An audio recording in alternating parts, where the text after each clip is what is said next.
Eli Brown, Maddix, high-low. How do they make this type of low end that sounds just so fat? Well, that is something that I can help you with. I don't talk about this much, but especially past year, I get to work some of the big names in the industry and learn quite a lot from them. So the bassline that you heard in the intro, that's what we are making today. The first thing is the kick, and I have actually one rule for the kick. Get a good kick. If you are processing it a lot, then change the kick. Something like this. What's a good kick? For this type of genre, the good kick is having this like initial good thumb so that it can cut through the mix. And then a nice sustained smoother tail. The EQ I have over here, just to remove some resonances I didn't like and boost slightly low end. For making the bass, we will use different layers, but we are not going to exaggerate. We will have a sub, we will have a bass, and we will have a top layer. Because we need this clean, very focused, tight sound. The more layers you will have, it will be harder for you to make tighter bass because you cannot really make every single envelope exactly the same, and it will make your bass looser and looser. So we are going for that rolling pattern, where it is G sharp to root key. We are jumping the first one, but keeping the rolling bassline intact. The most important thing, leave a breathing room between each note hit so that we can feel the groove of the sub bass. If we don't leave the room, it will be just single like but if you leave the room, then we can hear that the silence in between them. I will use Hive simply for a single reason of that I like its dirty filter. You can use any synthesizer. So we have something like this. The first thing that I want the bass to be sustained. So I'm going to pull down the decay and attack and pull the sustain all the way up. It's just stronger. The other thing, we don't need all the high end. We need just the sub bass part. Bring the cutoff down. The problem with the sub bass is in this type of sound that you want to make it warm. The warmth of the track really comes from the low end and the sub bass because we have all those high end leads later on. So what to do? Drive the input. Add an envelope so it reacts to the each note. It creates something like this and then mod envelope. So the filter opens up a little bit. It's like fat and right? So after this, we need to press a little bit more. With EQ, most important is sidechain the kick. So it turns into this. Right? A bit EQ on the low end. And then we have this very solid sub bass. The one thing that you could do that I haven't done here, actually putting one more saturation after it, but it's up to you to decide. I will keep it simple for now. Super short announcement. I am throwing a festival with 10 different artists in 4th of October. If you are around, it will be in Stockholm, like he said, and it will be tons of fun. And I would love to see you with us. Tickets are on the description below. Then comes the bass line, and this part is extremely important to get that really rolling feeling into the track. Contrary to the other one, now our rolling bass line is really rolling bass line. So we're using all the lines. Later on, you can actually introduce groove, meaning that you can move this note slightly off and on to give it a bit more groovier feeling. We will come back that last step, but now we have this. Doesn't make any sense. What we need to do is actually modulate the cutoff filter really very heavily because we have that steady bass line underground. The top layer can be a bit more shorter, giving this feeling of very tight low end. Bring this down. But this is just a volume envelope, so filter has to behave similarly. Let's create something very similar tight first. And we need to bring down the cutoff so that we can see the filter movement. This resonance is all the way up. Very cool. I'm going to switch to dirty again. The resonance effect gets less obvious, but you get warmer sound with this. Another thing you should be careful is that I'm using the low pass 12, so not 24 dB. 24 dB will be much darker. Right? Be in mind that I'm keeping things very minimal with the bass sounds. So distortion, a bit darker, and then bring down the mix. With that. It's a subtle difference, but it is there. Then again, processing is important. First, sidechain, but this time you see I'm not that aggressively sidechaining. It goes a bit smoother. Ducking down right before the kick to make the kick more obvious. Every slight delay on the relatively mid highs. Do you hear it?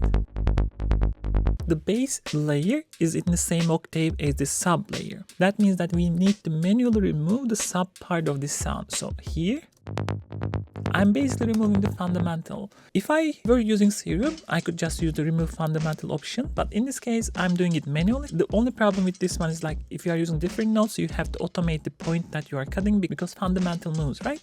And I'm giving this like nice dip, so emphasize the second fundamental here. Oh, and how good is that? This is the core of the sound, but there are more things that you can do. The one thing that I like to do is actually give a bit stereo image, because this is really right on the middle.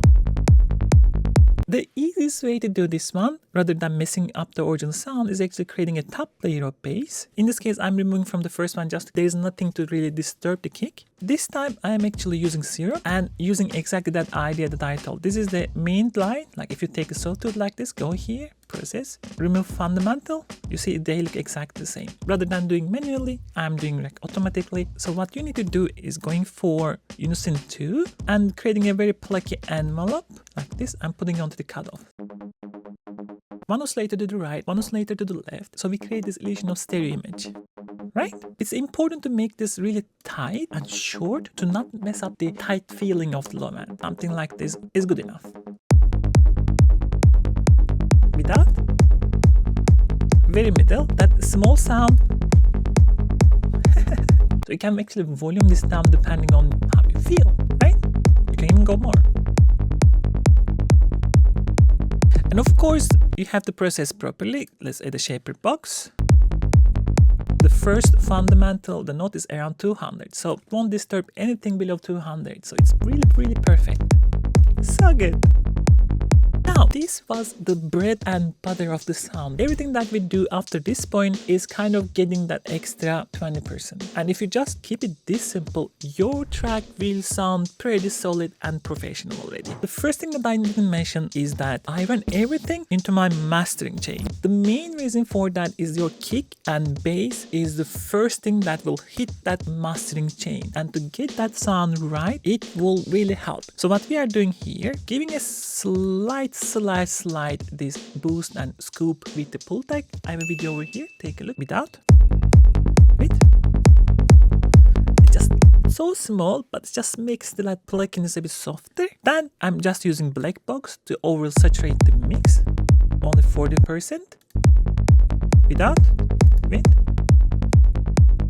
Now once we have this, it's about that 10-20% extra. First, we're gonna group them up so we can process them together. In the group, there are many things that you can do, and most of the time you will see people put compressions. Lately, I'm going on the harder route of putting just a maximizer or limiter for this type of sounds, because you want this like very heavy, hard-hitting low end. So the first thing is my maximizer or limiter. I enjoy Ozone's Classic lately. So what we are hearing, just hitting that kick into the limiter so I can see if the character of the kick changes too much.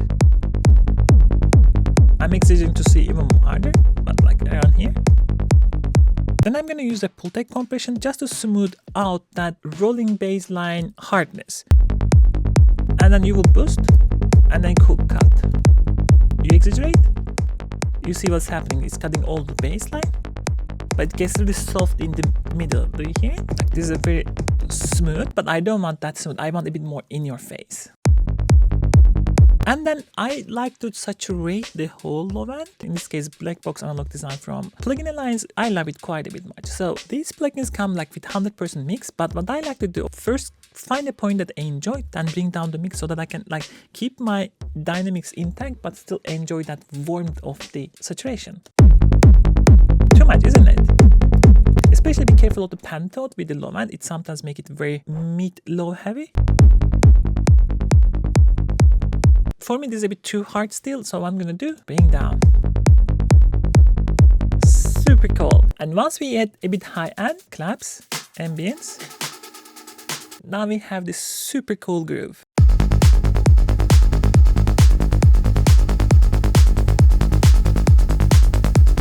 Perfection. this is a part of my upcoming Pickdown Techno low end tools. There will be 20 different low end. I use tons of different plugins oftentimes and also external gear to make these samples. So sharing project files would mean that nobody will be really able to open it up properly. So it is only in waveform. I really do hope that I will be able to finish until this video comes up. If not, I'm really sorry, but I will put a link that you can just register so you get the mail when it's released. But let me know in the comments below what other artist that has superior bass lines and you want it to be demystified. I enjoy these.